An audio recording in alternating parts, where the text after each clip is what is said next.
Okay. So, which one goes first? But sure, Noeleen was dead. I only came to support her. No, stop. So, we start with you, Noeleen. Just tell us about your family.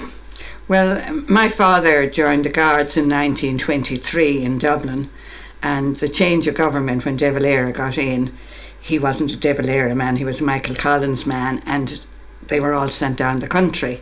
So my father was given an option of Portlaw or Tramore, so he picked Tramore. He was married to a Dublin woman, my mother was Martha. And where was he from?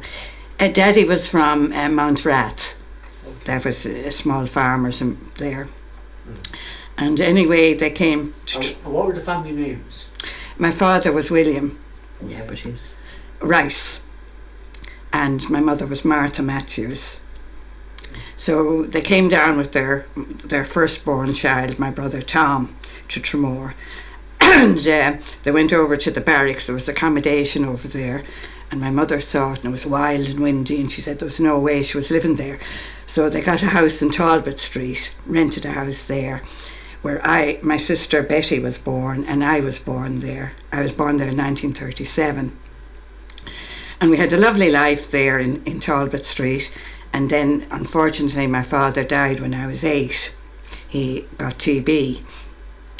So my mother got this idea, the house was damp and we weren't going to be healthy, so we had a house in Dublin. They'd bought a house already in Dublin, so we went back to Dublin in 1948. Okay, we'll stop you there. Yeah. We'll stop you there because we'll go on to you in a second. Yeah. But just in relation to TB, yes, because a lot of young people watching this film wouldn't have a clue No, about TB no. and what that was like at that time. it was shocking. It was shocking. Just tell us a little bit about it. Well, I was only just turned 8 when Daddy died. I didn't really know much about it, but I can remember seeing him in the kitchen and he drinking raw eggs, in a glass, and my mother fussing. And then one day he went up to Dublin to the Garda Hospital in Phoenix Park, and he actually never came back. I remember my mother going to Dublin, taking my brother, and we were left with our neighbour Nan Flynn across the way. And I remember being sent from school, my sister and myself, and Nan told us Daddy had died. And that was shocking because TB was in his family. And so everything changed at that time. Mm-hmm. Yeah. And when you said the barracks? Yes. Was the barracks always in the one place, or did it move around? Well, it was in Queen Street many years ago, I believe, before my time.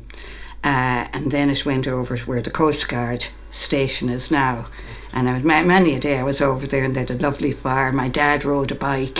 He was, what was he? The attendance. School attendance. He used to go off on the bike and he'd go to farms and say, well, Jimmy wasn't at school, or what, and he'd say, get away, Guard Rice, I need that young fella here, and it was a lovely life. Okay. It was lovely, yeah. Okay, so the Coast Guard then at that stage was the barracks? Oh, it was the barracks, okay. it was, yeah, I was born in 1937 and it was the barracks then, and I'd say a few years before that, okay. Yeah. So, back to you. Tell us about your family, where they came from, who your grandparents, all that kind of stuff. My grandparents. Well, my father was Ned Welsh, not Walsh, Welsh. He was a Tramore person. His father was from Tramore. His mother also was from Tramore. She was a wheeling. Lived down by the Glen. They had a farm there. My mother was Alice McGurk. She came from Belfast when she was 3 years of age to live in Tramore. Her father started the first amusements in Tramore. He had all sorts of amusements there. I was only 7 when he died, but I have great memories of the fun we had, because like everything for us was free down in the amusements. Then, of course... Did he work for somebody down there, or did he work for himself? He owned it, all the amusements there, yeah. Mm-hmm. He was kind of the first one to start the amusements in Tramore. He also built the Eagle's Nest in Bray. He was real entrepreneur, but when he'd get fed up with something, he'd just sell on and move on. He also started the deck chairs on the beach, and he also started the beach guards. He actually paid the first lot of beach guards himself before, like, the county council or whoever took over. Well, then both... And you need these kind of like show, you need these, the hurdy-gurdy men, Yeah. or the showmen, whatever. Like, would you have a sense of what they were like, those people? I mean, what they were... They were full of fun, I can tell you, and gave great employment in Tramore. I still actually have a little book with wages, salaries of who he had to pay and all the rest of it. His big thing seemingly was to pay for oil, coal and men's wages. But he was a great man, really. Yes. But then, of course, my mother and my father was an accountant. He actually was secretary in the L&N-T company, as it was then. My mother just stayed at home and minded us. There was 5 of us in family. I was the eldest. My next brother, John, was killed on the Tramore Road when he was only 30. He was one of 4, I think it was, were killed in that crash. Noel then lived on. He went to London and he died there 2 years ago. Then a long, long time later, my sister Angela came along, and then my youngest brother Ward. So we had a lovely life. Okay. Right, so we'll come back to you now in a second. So back to, you were gone off to Dublin. We moved to Dublin. I hated it. Absolutely hated it. And I was back to Tramore any chance I could get. And there was this lovely old neighbour, Nan Flynn, opposite. And I'd be back, Nan, right where, can I come and stay? Nan would say yes. She backed me up all the way. And I was back, and I actually met my husband on the beach in Tramore in 1959. He was John Walsh. He was from, they were a local family. They lived on the Branch Road, and he was home from New Zealand for 3 months, and we met, and I got all talking about, I was one of these ones, I was going to Canada, I was going to go to America. I was in the 20s then, in my 20s. So I had no intention of getting married, but I saw an ad in the paper one day, free passage to New Zealand, cut it out, just filled it in real quickly, next thing I was on a boat off to New Zealand. And you had to stay there for 2 years because of getting the free passage. So I stayed there actually 18 years and came home again in 1979 to my husband's family home in Branch Road, and I'm here ever since, thank God. And why did you come back? Oh God, I always wanted to come back. I wasn't, now my husband couldn't live anywhere. He was that type, any country wouldn't have bothered him, but I don't know, I never wanted to come back to Dublin, although my sister was married there, my brother was married in Enniskerry, but Tramore was always the home where I wanted to come to, because I came from a lovely street down in Talbot Street. All the neighbours were so beautiful and were in and out of each other's houses, and we had Guard Barry there and the Murrays, and we had the Forge, we had the Scouts Hall. It was kind of in the heart of Tramore, very sheltered and lovely, and I had the greatest of friends. So I always Tramore was my place. And do you know the way you kind of came and went a few times? Oh yeah. You were here first when you were very small, and you yes. went off to Dublin. Yeah, born here. Yeah. What kind of changes did you see during that? I mean, that must have been very interesting to see. It was. It was how Tramore. Well, the whole country had changed when I came back in 1979. There was the Late Late Show had completely changed Ireland, and I couldn't believe it. And I came back to Tramore, and I think it took me about 2 years to settle, actually, because I was Tramore, but I wasn't Tramore, if you know what I mean. It was hard to get a fit in it again and feel I belonged. But I was very happy. I had my daughter, a 6-year-old daughter, with me and my husband, and we lived with my brother-in-law, Paddy Welsh, and it was good. It was good, yeah. And where did you go to primary school? Oh, the two of us went to Star of the Sea in Tramore. It was lovely, small when we were growing up. There was no secondary school at all in Tramore, so we had to go in and out on the train to Waterford. And the Star of the Sea, was that run by nuns? Oh yes, the Sisters of Charity.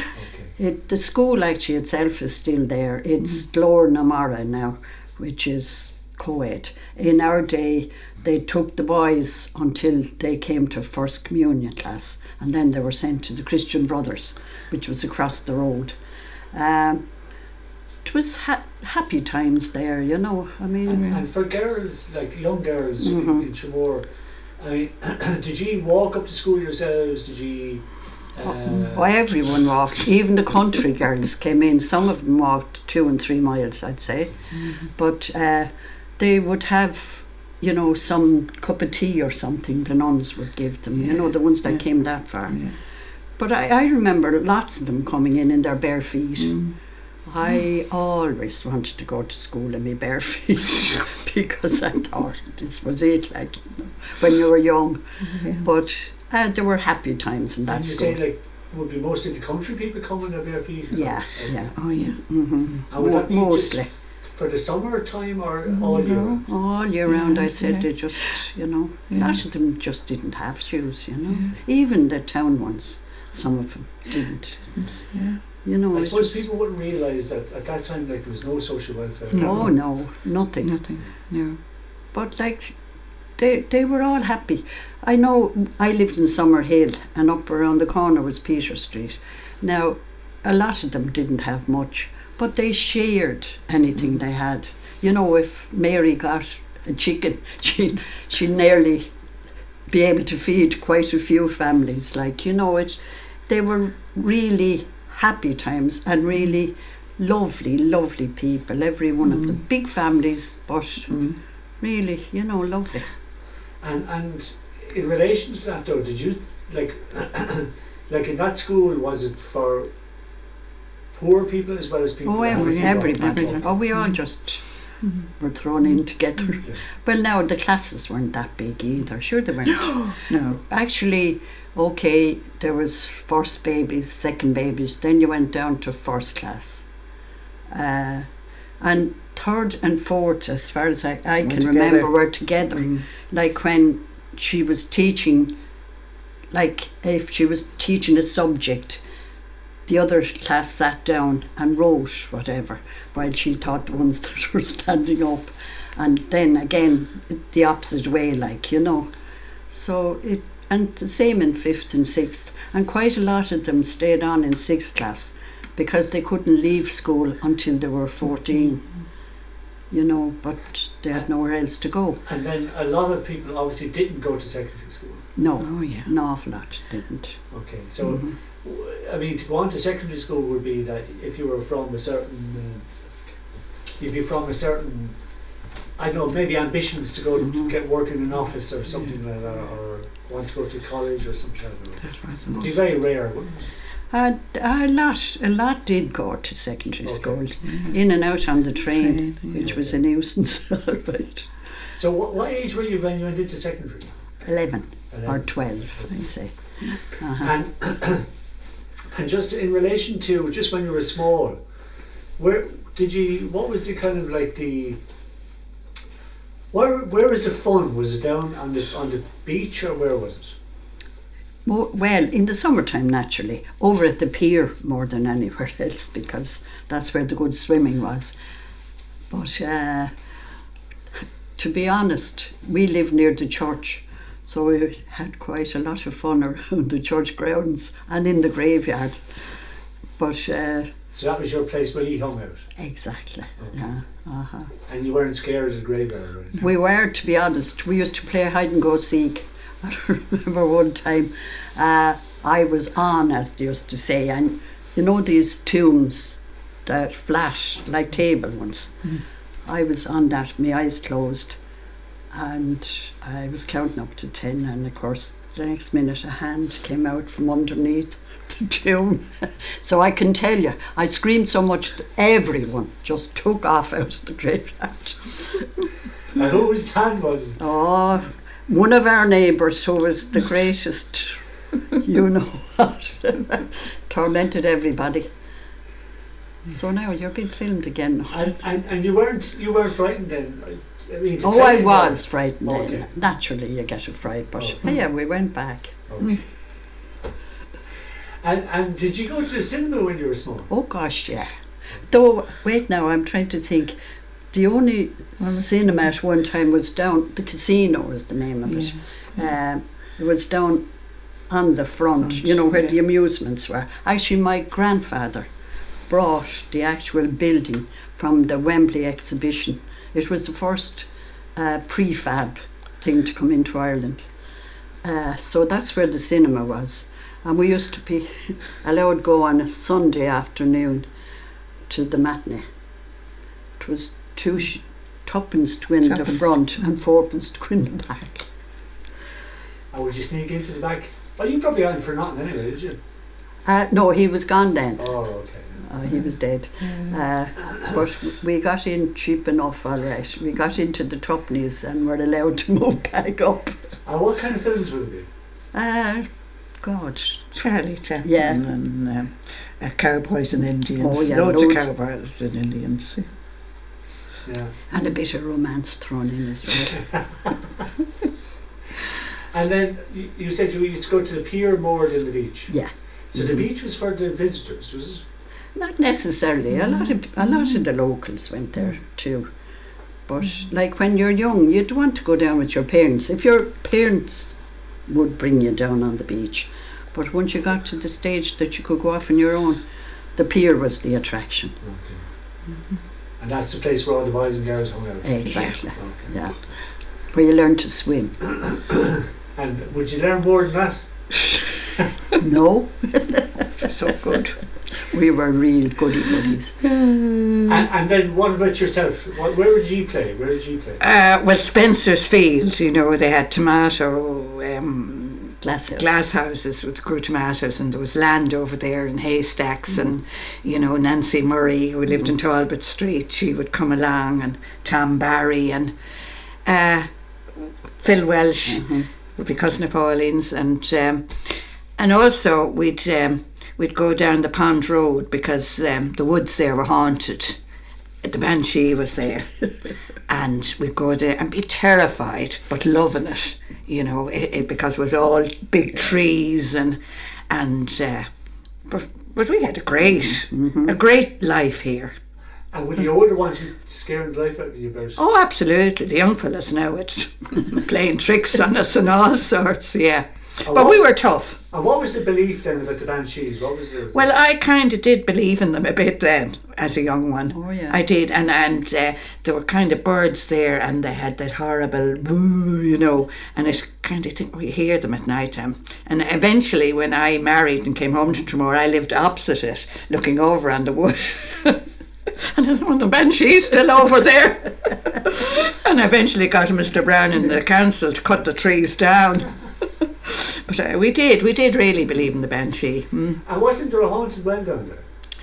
Down by the harbour, down by the pier? Down by the pier, yeah. Yes, yeah. Did you, were you frightened of that at all? No, I wasn't frightened of that. I should talk. No. That was only for outsiders to be frightened of. And come here, at that stage then, around town, what kind of shops did you go into? Oh, there was loads of shops in Tramore. More than now, really. Yeah, much more. Tell us some of the shops. Yeah, well, it started up, wait till we see the top of Main Street, or I don't know, did they call it somewhere else then? There was Lodges Hardware, going down the left-hand side. The next one was Doherty's. They had a big, you know, something like the L&N, you know, there's groceries and also everything. odds and ends. And of course there was Robinson's Pub then next. There, yeah. And then going around the corner there was Sweeney's, wasn't it? Sweeney's, the rabbits, dead rabbits hanging out. Oh, that was Stuart's. Stuart's, that's Stuart's, yeah. Dead rabbits hanging out? Yeah, hanging outside. And we'd have rabbit once a week. We always had roast rabbit or rabbit stew. He also had lean. It was a dried fish, and Yeah. that would be hanging out. outside Oh, yeah, the right door as well. outside. Yeah, the flies and everything on it. And with lodges, say for example lodges, was there a particular smell when you went in? Into the Into hardware. lodges? Yeah, or any of those shops that you can kind of remember? No, I can't. But what I can always remember about Tramore was the smell of turf when I'd come back. And I'd come back from Dublin and the smell of turf, and I said, "This is lovely. This is home." And bread, I think, yeah. And who were the bakeries then? Oh, Well, Lodges did it. Yeah. O'Brien's, was it? no, Lodges first of all. Yeah. You see, where I was telling you, going down the left-hand side, there's Lodges Hardware. Yeah. But across the road, there was Lodges Grocery. Okay. And they had a bakery there too. Yeah. So And they did sliced meat and all that kind of stuff, did they? Well, they did. You got, they had the butter in a slab, and they took it together and patted it, and they had all sorts of bread, all right. They did. And what else coming down the hill? Where else was coming down? Oh wait, now we see. There was nothing for a while. There was just ours. Yeah. And then round the corner, Tommy the barber. And the pubs really haven't changed, have they? Because No. it's still the same names on the pubs. Yes, Yes. it's true. Yeah, Which is funny because a lot of the shops have changed. Yes, They have. they have. I don't think there's anyone. the shops, most of them are gone. We had good ones down there, vegetable shop, and you just go around delivering the milk, in a scoop, and you bring out your jug and he'd put the milk into it. And you asked for a tilly every time. And the tilly would be an extra bit. A little tiny bit more, yeah, yeah, because it was little, like a pint, I suppose. Yeah. I that still he have dipped one into out the there, pan. actually. Yeah. That Have you? I have a little, yeah. But it was, and we had Martin's, the drapery shop, which you could get absolutely everything in. Then we had Brennan's shop. That was the post office in my time as well. Well, post office was several places. And that was lovely because they used to do a lovely window at Christmas. I remember decorated up lovely. And speaking of Christmas then, can you remember Christmas, what was that? What was it like in those days in comparison to now? Well, I got a Gussie Goose and book and maybe drawings or something in an orange. wasn't an awful lot now, but I did remember one time I got a scooter, and that was big. And the hunt was on Stevenson's Day, of course. Noeleen goes off in the scooter, following them, ruined the scooter. But that was my big present. And the hunt every Stephen's Day would come into Tramore? Yeah, it would start in Tramore down the Majestic. Or no, was it the Majestic? Yeah, it was always the Majestic. We'd go down there as kids and then follow it up Galway's Hill and out. Yeah. But still is, isn't it? It is, yeah. And would that be, would you know of anybody involved, or would that be just a different crowd altogether? Different. The people in the hunt, yeah, but we'd see them getting their port or whatever they got before. Oh no, they were big people. They weren't Tramore. They weren't the locals. And we were all the kids, chasing after them. Yeah. What about you for Christmas? Do you remember any presents or anything? Oh, we do. Christmas was a great thing in our house, to be honest. My mother was a great one for making things. I remember her making me a lovely cot for a doll that I had. But it wasn't quite finished seemingly for Christmas Day, and I got a note from Santa to say that it would come on Little Christmas, which was the 6th of January, and we used to celebrate that as well. So the cot arrived on Little Christmas. But she used to make, it was wartime too. I remember her making me a Red Cross outfit, and my brothers had uniforms with the hat, So she used to go to an awful lot of trouble for Christmas. She's obviously very, very creative. Well, she was. And then what about characters around Tramore at that stage? And I'm not talking about necessarily, it could be anybody, people working in shops or anything, any people that stand out in your head from way back. Well, we had Limerick Bill down and Train Hill knitting socks. A lovely man who came from Limerick, obviously, but he lived in Tramore, and he was smiley, and he used to have a hat on with all kinds of things hanging out, and the train come in, and he'd be talking to all the visitors, but we loved Limerick Bill. He was lovely. He was really. Then we had Sammy, who went around with the ice creams. Oh yeah. Who was he? Sammy? Oh, anyway. Sammy Tobin. Tobin, you're right. Mm-hmm. And then we had Larry on the accordion. He was blind down by the amusements, really, and everyone loved Larry too. He was a lovely person. And some of the children used to help to go around collecting the money for him. Yeah. No, we had Sticky Back going around taking photographs. Sticky Back Power. He was coming for, your first communion up to the house, and I remember we had lilies either side of the house, and my sister would have to hold one, I'd have to hold two. But he came every year. Sticky Back came up and took a photograph in our white dresses. Yeah. And he used to print his own photographs. Oh, he did. He used to go down the Strand taking photographs, and they'd be up then in a case outside. We'd all run up to see if we were in it. And if you're in it, then you could buy it. You could. We didn't, but you could. Okay. But we liked just to be seen outside, didn't we? Yeah. And then we had another man, J.C. Cusick, who teaches Irish dancing down there. Remember J.C.? Do you well? Yeah. Another lovely man. Oh, we had lovely people, really. We did. And the kids wouldn't kind of mock these people? Oh, God, no. Okay. Oh, up far from it. Would we? Oh, no. Like Limerick Bill? Oh, loved him. Yeah. And Larry, the accordion. No, I think, no. We wouldn't have mocked anyone, I don't think, in our youth, really. And in the shops, was there any interesting characters in the shops that you can remember? Like, they used to serve in the shops. Kitty whaling in lodges. Kitty would eat you. She would eat you. Oh yeah. Everything had very to stern. Just so, Yeah. You'd be terrified going in if you. I remember my friend's mother sending us down for a loaf of bread, and you were supposed to make sure it was fresh and all the rest of it. So of course we got the loaf, and one end had a crust on it, but the other end hadn't to cut off from, and we started eating from the, and we got up, and our mother said, "No, that's not the one I wanted. You'll have to bring it back and get." The two of us were so upset, but we handed it in with the cross side towards her. She never noticed. So we had one up on her. And Kitty, she was awful. She was. She made life She very didn't like miserable. children, I think. No, she disliked them intensely, I'd say. I'd say otherwise, anyone else in the shops. Yeah. Okay. Well, there's a funny one down in Market Street.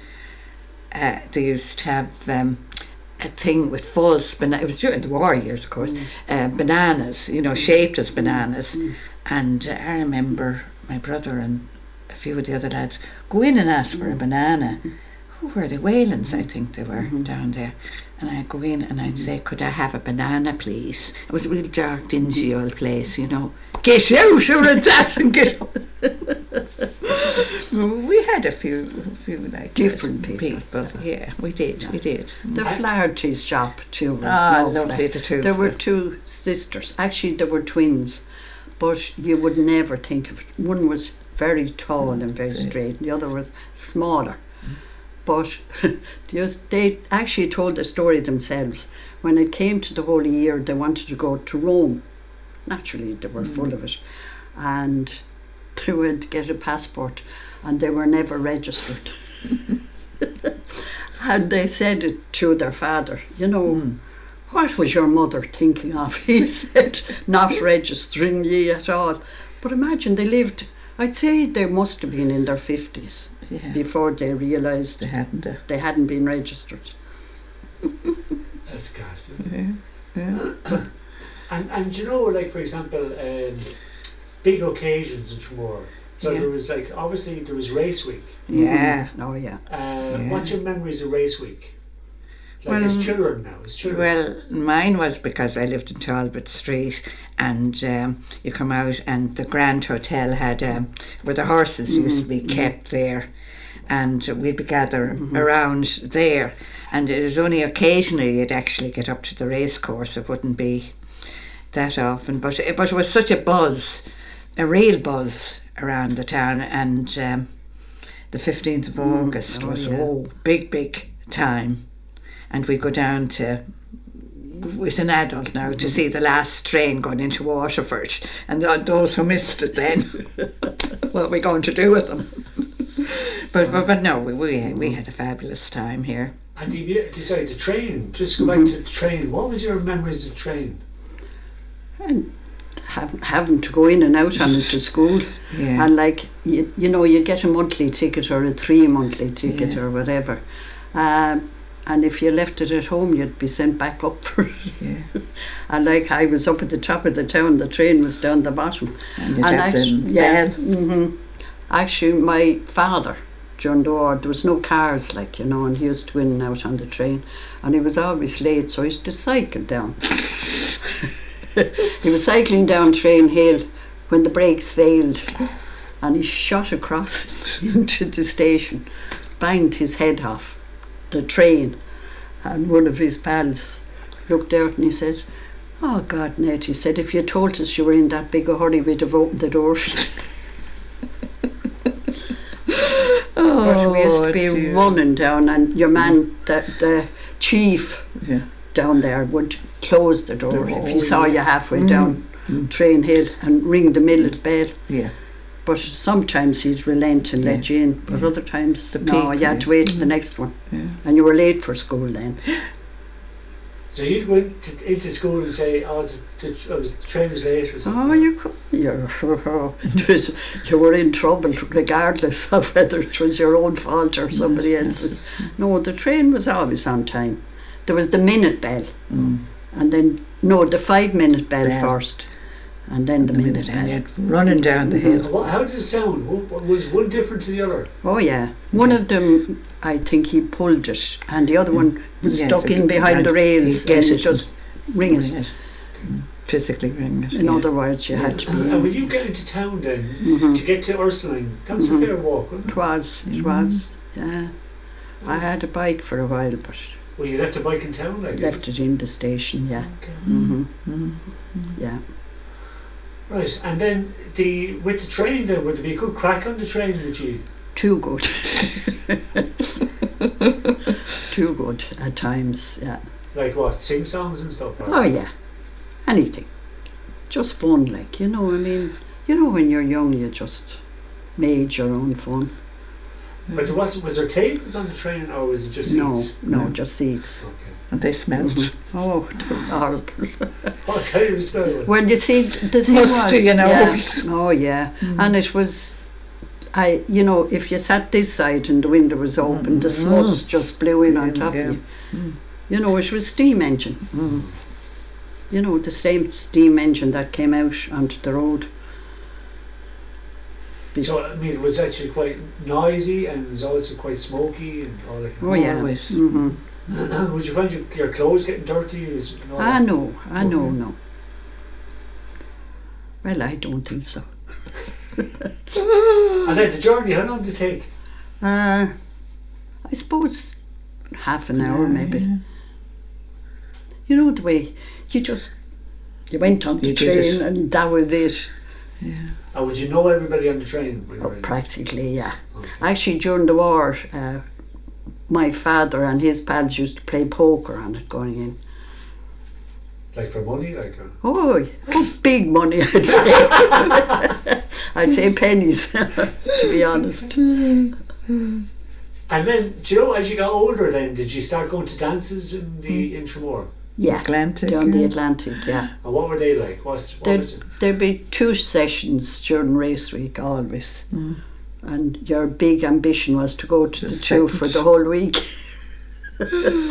And would that be just if you had the money, or if you had a fella to bring you, or what? Oh no, we were independent. We went ourselves. Slipped in many a time without paying. Yeah. You did? Did you? No, That was possible to do? Ah, it was. If you knew Mr. Murray was on the door, you'd be, Yeah. get in quick. And you might say, I'm only going in looking for someone. Oh, I'll be yeah. out in a minute. But they were great fun. And what kind of dancing would it be? No bother and all that. Yeah, Okay. yeah. There'd be a Cayley on a Tuesday night, I Yeah. think it was. Never went to a It was dance. mostly the youngsters that Yeah. were at that. Yeah. And would there be a lot of fellas from town out? Yeah. Ah, yeah. Okay. Mhm. So it was like a big occasion. Oh, yeah. Well, it was a beautiful ballroom. I mean, the floor was a special wood for, a proper dance. Maple, I'd yeah. say, yeah. Maple, yeah. And, it was just a great, for Waterford people. But of course there was no drink. No. There was a mineral bar there, all yeah. right. But the fellas would go to the pub before they'd come in. So the pubs did well out. They did, I suppose, yeah. Yeah. Well, we didn't think of drink in our day, did No. we? No, we Wasn't didn't. a big thing. No big deal. No, it wasn't actually, thank God. Yeah. And I suppose a lot more young people took the pioneer pin also. We did. Yeah, well, I did anyway. Oh, yeah. Too. I made a man in Dublin. I but think did, we yeah. always had to. Yeah, Did the you like it or confirmation not? we did, yeah. Till we were It's not 21. expected of you, really. Oh yeah. Yeah. Mhm. And then with the dances, then would you was there a time restriction? You said you'd always try and get to the two dances during race week. There wasn't the kind of thing where you had to be home a certain time or all that kind of crack. Ah, well, I was a bit older then at that stage. Yeah. Well, there was times restrictions, I can tell you. Yeah. Yeah. You had to be home at, I Yeah. think 10 was the latest. The time, yeah. You know, when I was younger. Yeah. Mhm. And then what were the big occasions in Tramore like at that time? Like for example, was the Corpus Christi thing a big thing? Yes. Oh, huge. Mhm. Huge. What was that like? It was beautiful, the whole town and nearly. Anyone on the way down would do up their windows, and have holy pictures and flowers and candles. And we love walking and bunting. Bunting, yeah. Loads of bunting. Yeah, that was nice. Yeah, it was kind of a big deal. For children anyway it was, wasn't it? Oh, it was. Yeah. And all the children, it would be in their communion. Yes, the confirmations children. and stuff like Yes, they would. And the girls be chosen to strew Yeah. Petals as you went along. Really? from the flowers. Oh, yeah. that. In front of the statue. Is it? Oh no, as you walked, Walk down you just strew them on the ground, so as, when the Blessed Sacrament was passing. Was walking down. flowers. Yeah. Well, that must have been actually quite nice to look at. That. It was It lovely. was beautiful. Yeah. It was a big occasion. We spent ages trying to get petals. We did go into every garden. Yeah. I remember Mrs. Bohill used to go to her garden and she'd give me the petals and put it in. We had a little basket and we'd put what was it? Sacrament most holy, Sacrament divine. And kiss it then and throw it. Say it again? Sacrament most holy, or Sacrament divine, all praise and all thanksgiving be every moment thine. And we'd strew our petals, for the Blessed Sacrament to come after us. And we thought we were great. Oh, we did. And all the visitors would be hanging out over the edge of the balcony in the Grand Hotel. Yes. Looking at us. And just with the visitors and all that, did any of you, like local young people and all that, did you become friends with any of the visitors? Right? The kids? Yeah, because people came every year, didn't they? People from Kilkenny, Clonmel, and they'd take a house for a month, and they'd actually come every year to Tramore. And you would get to know them, wouldn't you? Yeah. Actually, at the end of the summer, I think it was Dunans they used to call them, they were the farmers that came in after the harvest, came to Tramore. And their thing was they'd knock on the door and ask the person, would you sleep us? We'll eat ourselves. What they used to do was bring their own food and cook it. And get the landlady or whoever to cook it, but they'd have their own food. Bring it. So. And was this particularly during the wartime or was it just normal? That was normal? That was normal. It was normal enough, yeah. Okay. When we were really young. Yeah. And so people would actually give up their beds for particular occasions. Oh, Yeah, make a few bob, you see. We did it in our house, yeah. So that was normal. Oh, that was, yeah. Yeah, because actually during race week they'd be coming knocking at everyone's door. It didn't matter to know could you have a bed for the night. Yeah. You know, because the hotels were full. Yeah. So they were really desperate. Yeah. But they didn't want to spend too much money, so it suited both sides. Yeah. And like, would you? Sorry, was there any other big occasions for you growing up? Like, what were the big occasions? Like you mentioned Christmas, and you mentioned the race week. What else? Well, we'd have a musical or a play skit going on in the Scouts Hall. That'd be kind of big for me anyway. And what else would we have? Would that be organised through somebody outside the school? It would. It was kind of a musical society. There was a drama society in Tramore at the time. Dermot Call was very That's involved, right, Dermot Call was very good at it, yeah. And then down in the Sinn Féin Hall, they used to have things as well. I can't remember much about that, but well, they had Cayleys and all sorts, yeah, where the Bridge Centre is now. Yeah. Josie Wade used to have concerts every now and then. Who was she? Josie Wade was her name. She used to sing. She was a real character, wasn't she? We were only talking about her the other day. She used to have a frame, and she'd sing. He was singing. She was only a bird in a gilded cage. And all that bowled young fellas down at the back of the hall be fleeing things up at her. Oh, it must be outrageous, wasn't it? Really. And she'd have a frame. A frame. That was one of her acts, like, you know. Yeah. So she was a bit of a... Oh, she was a character. All right, okay. She was. And she was local? She was. Oh, she was. She lived in the tank field. Yeah. And she was a big woman, wasn't she? And her husband Johnny was that size, and she had one son, Hubert. Yeah. Hubert now was the grandson is still alive. Still alive. Yeah. But she used to say, my what was her husband's name? Johnny could make 3 half days out of one. Because he used to work really hard now, in fairness to him, you know. He did various jobs, but he could make 3 half days out of one. Yeah. That's lovely. But one thing I did do anyway was go to wakes. You know, if somebody died in the town,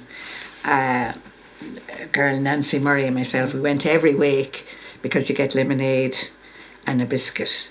You know, you go in and you'd say a little prayer and you'd touch the person, and then out and they're good children, you know, coming and saying a prayer for Molly or whoever died, and they give us a glass of lemonade and a biscuit, and we'd be delighted. And you won't be frightened touching the bodies? No. Some children would be petrified. I was terrified. No. I remember going... Only if it was a child. There was one one of the croaks died, and that I think we kind of, Nancy and myself kind of found that hard. But we got the lemonade anyway and the biscuit. I couldn't go to them. And we didn't get How lemonade, did you you see. start doing that? Because that's a very funny thing for children to do, isn't it? Well, you see, there wasn't a lot to be doing, so...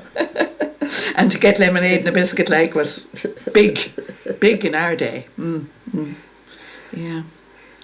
That's really funny. And can you remember some of the funerals at that stage? Oh, yeah. I didn't go to the funeral. I only went to the house. And in those days too, there used to be like... to the wake, like. People would be praying. Yeah, they'd be all around praying. Yeah.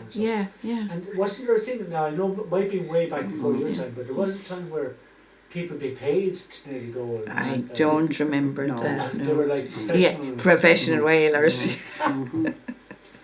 No, I was a professional visitor. I'd be there. I didn't miss many, I can tell you. Bold. And you're the opposite effect. Oh, I'd run petrified.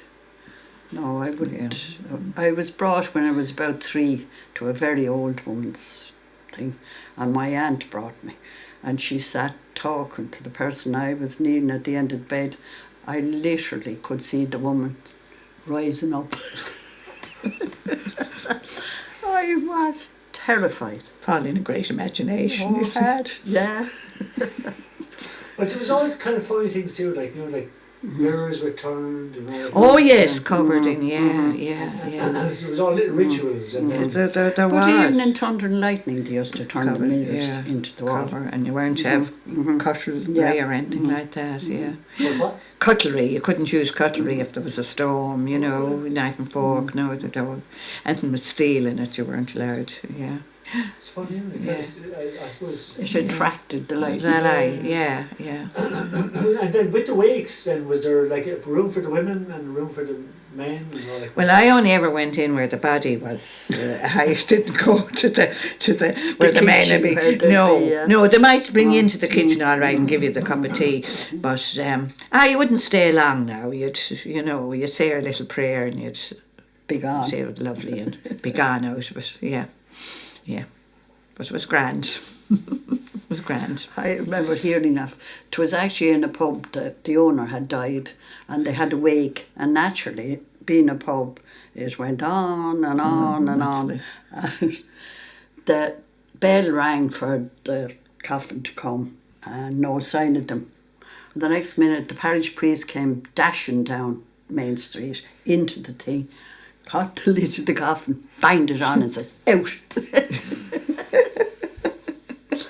It was going to go on for another few days, I'd say. It was a good one. No, but it was true. It was the blue lookout. So the priest was like the bouncer. He was waiting up at the church for God knows how long. Oh, no. And now, can we go? Just about the pubs, can you remember the first pubs you went into? What pubs did you go into when Oh, you you didn't go into pubs. Yeah, but we say when you were getting into young adulthood. Well, I did, because my mother was very friendly with the Robinsons up in Summerhill. And actually, I remember one day my father, I was quite young, he came in, it was lunchtime, and he said, we're raiding Robinsons tonight. My mother was out the door with the coat on her, going up to warn them that they're being raided, you know. And he roared laughing. He did it in fun, you know, but he knew she'd be up to telling let them know. Yeah, let them know they were being raided, because they did a raid now. But I don't think any prosecutions ever came about it, but they did raid them. Yeah, and they jump out the back. And they did, yeah. And just on that subject, did you ever get much hassle from anyone else because you were a child of a guard? Once only. Okay. It was, I can't see the people because the summer said, but I was told to go home, that I was, and I didn't even understand. They had a pub and I was told to go home and not to be going home with stories to my father. And I remember going home and I kind of crying because I was having a good time, and and I remember my father dealing with it growing up. The publicans hated guards. Oh, did. Oh, yeah. The opening hours was so restricted. That's right, yeah. Like it was like you could go for 1 hour. And It's really a funny system. They had, But that was the only thing I could ever say. And then there used to be suspicions that some pubs would ring the guards about other pubs. But I didn't hear that one. I'm sure they did. Because they were doing too well. Yeah, that was a good one. Yeah. And what about yourself? Do you remember any of the pubs when you started to venture out? Like the pubs, no. I was very good. And what were the places in Tramore like? I mean, like you mentioned, did you go to tennis club or golf or anything like that? Tennis club, it was a great outlet. Yeah. Not an awful lot of tennis played. So it's a good place to go. Social outing, yeah. Okay. Mm-hmm. And do you know the way, like, say in Waterford, the tennis club would be more associated with kind of a hotty-totty kind of... No. But not in Tramore? No. Okay. It wasn't. No. I don't think so anyway, No, do you? I don't think so. No. And what about the golf course then? Was that seen as being upper class? I think so. Well, it was more for adults. There was no young people there, you know. Okay. I used to be dragged up because my father was involved, all right, like, you know, but there wasn't... It wasn't, youngsters weren't made welcome up there at all in those days. And you mentioned earlier on Sinn Féin. the Sinn Féin Hall. Or Yeah. whatever. Were you aware of politics when you were growing up as children? No, I wasn't Don't anyway. think so. All I can remember is my father. My mother was dead against him. He was the cause of all our problems because he shifted my father out of Dublin, where he would have been very healthy if he had stayed, down to by the seaside where it didn't do good for his lungs, you know. But no, not really. But like we were Fine Gael forever and ever, you know, even to this day I can't very well vote against them because it's so instilled in me. Okay. Yeah. So you were Collins. Yeah. And I was the opposite. They were, her people were. Mine were out and out Fianna Fáilers. Yeah.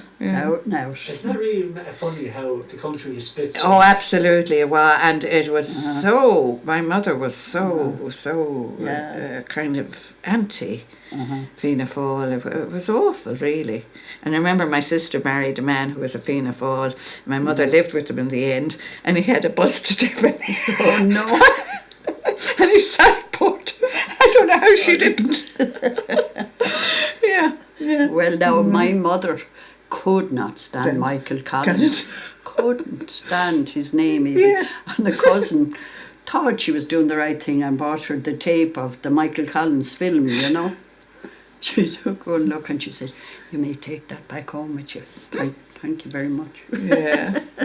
No, Michael Collins was the bads. Yeah, in her eyes, and your mother. Yeah, was it with the other? And I mean, she was completely wrong, really. Yeah. But it stayed with her till the day she died, and kind of, I suppose, it's rubbed off me a bit because I don't think I could vote anyone Fianna Fáil. But it's only now that's kind of changed, isn't it? It is. Oh, yeah. After all those years. After all those years, yeah. And, you know, the family I married into, the Welshes, they were Fine Gaels too.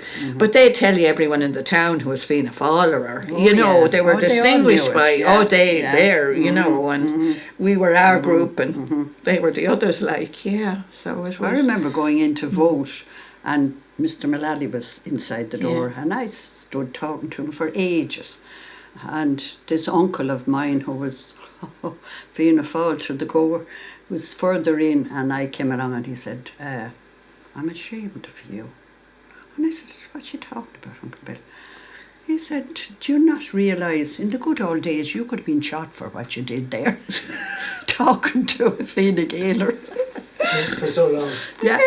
Or even talking to him, even saying hello to him, I'd say, in those days. There was a right divide, there was. wasn't there? Yeah. Huge. I mean, there wasn't with us as children, but with our families. The older generation. Yeah, there surely was. Yeah, because you'd know, there, you know. Well, now, can we give up now? Well, hang on, so we get everything now before you go. Yeah. Is there anything else we haven't asked about? There's one I'd like to ask is, can you tell me about the foil down the beach? Can you tell me a little bit about that? Yeah. Or explain what that was really.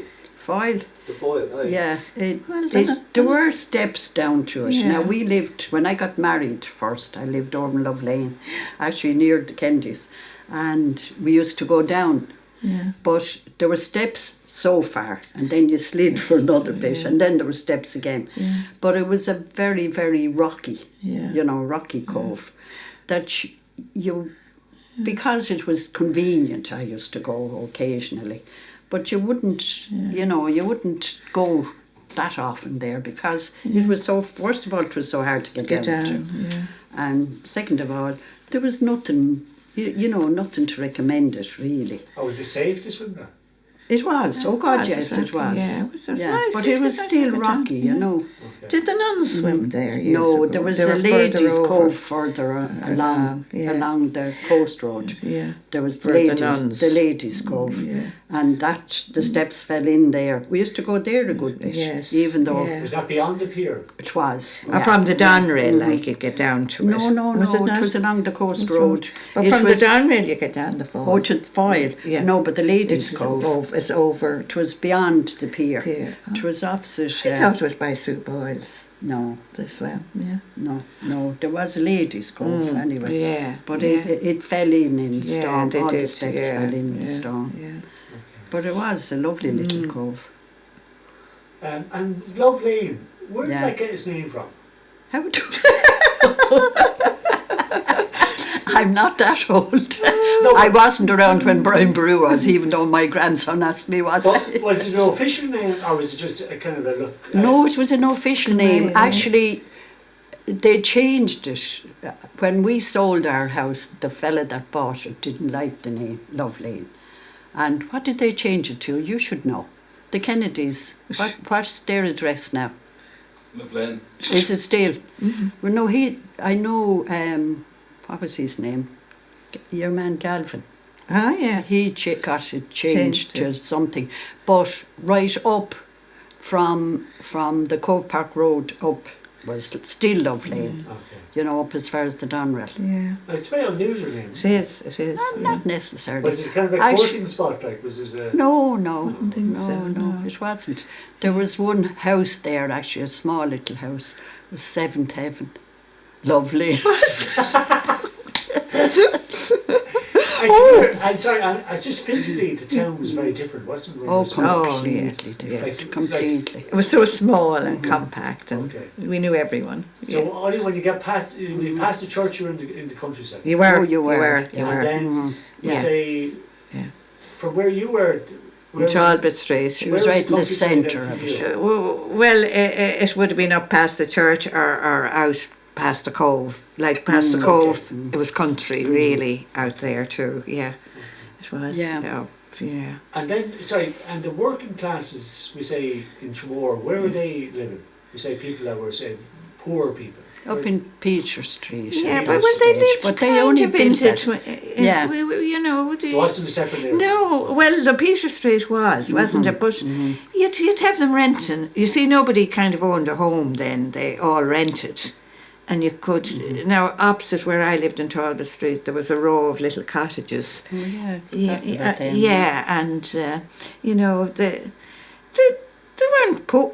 Well, we were all poor, Yeah. you know, but And what about down towards Riverstown? What was down there? yeah, they were the older Those ones, cottages yeah. were built there, all right. For the And- council. Yeah, was they it? were county council Yeah. cottages. They were They all nice. had their half acres then as Yeah, well. you great know. gardens, So yeah. people grew vegetables. Yeah.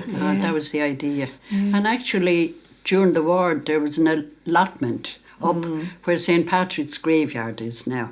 There was an allotment there that people went and grew their vegetables there. My father had during a the war. Yeah, lots plot of people there, had yeah. plots there. And do you know the stories about the debating ladies?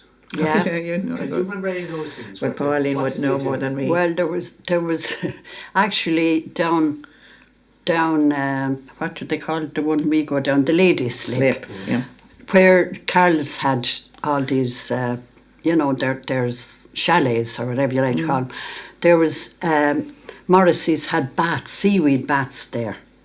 Now, they were really gone by the time we were. But they also, seemingly, you could have a seaweed shower as well. But they tell the story now to someone that was related and told me that this woman went in for her shower and she was waiting and there was nothing happening. She was standing there and the next minute a voice from on high came, "Would you stand a little bit east, ma'am? I can't get at you." He used to throw the bucket of seaweed water down for her. That was the shower. Oh, God. So that's where the bats were. Okay. Yeah. Seaweed bats. And of course the hydro then started Yes. off. That was very modern. Yeah, the hydro. I remember seeing the hydro when I was small, but I don't think I was ever in it. What was in there? Seaweed bats. That's Okay. And there was a restaurant, cafe, yeah. Which is way ahead of its time. Oh, it really. was. It Oh, was. definitely, yeah. Well, If they kept nowadays, it. that's Yeah. very trendy. Yeah, very, it would. yeah. It would. Oh, very. Yeah, I don't know why it Yeah. closed down, but it was kind of a... Yeah. Oh, was it just that there was no market for it, or that people Obviously. didn't There have the money? Obviously. wasn't. You see, Tramore was just June, July and August. Yeah. And in the winter, like, you wouldn't see a person hardly down there, So would you you? used to reckon there was only 6 weeks. Yeah, in that's Tramore, it you too. know. And then you just didn't have visitors, and locals wouldn't use it, kind of, I suppose. You could bring your own seaweed up home and have your seaweed Seaweed bath. bats. And what about fishing? Like, food, would people buy fish here locally? Oh, yeah. Yeah. So where were they getting from? Well, we have our fishermen who lived over the cove, the Kileys, where they had The Kileys and the Murrays. Murrays, yeah, and they'd come in and they'd sell it in Main Street. you know, the fresh fish. And they used to sell a lot down on the beaches when they come in with the mackerel, you know. Yeah. And sell them. And a lot of our own people. My father used to go out in a boat, get the mackerel, and we'd get different creepy crawly things, and come home with queer things. Yeah. And the circus. Did you the circus every year? Duffy's mostly. Yeah. Duffy's, and would you remember going into it? The excitement when we heard the circus was in town was just something else. We go all down to see it, and they were putting up the tent and Given your family background in the Gorks, would they have a connection with the circus people at all? He was very friendly with the Duffys. We used to get in for nothing each day. And there was a very famous clown with them, and he used to pick me out and the thing. I hated the circus after that. He'd been a volunteer. Oh no, he'd be pointing out people and making songs out about them. Oh, he was a fantastic clown now, he really was. You can't remember his name, right? I should, but I can't. Okay. No. And how would he be dressed as a clown? The real Mackay, he was mostly white actually, you know, and I don't think he had a red nose. Okay. He had makeup all right, and his clown's hat was white, I remember. Yeah. And he'd make up songs, or? Oh yeah, about individuals in the, you know. Wow, it's interesting. It was very interesting, all right. Yeah. But he used to pick you out, and you didn't like it. Oh, hated it with the vengeance. I mean, I was about 3 or 4, like, you know. No, you didn't want to be picked out then. And would there be animals in the zoo as well? Yeah. Yes, okay. yeah. Right. And this might be a bit racist, but the first black man I ever saw in Tramore was in the circus, was he? The keys in the door was from the circus, and remember the word got round was a black man in Tramore, and we were so excited by it. So everybody went down to see this guy. Yeah. Wow, it was. That's your meals on wheels. That's my meals on wheels. Okay, well, so we're finished. Oh, great. Listen, thanks very much, lads. Oh, it's lovely. Oh,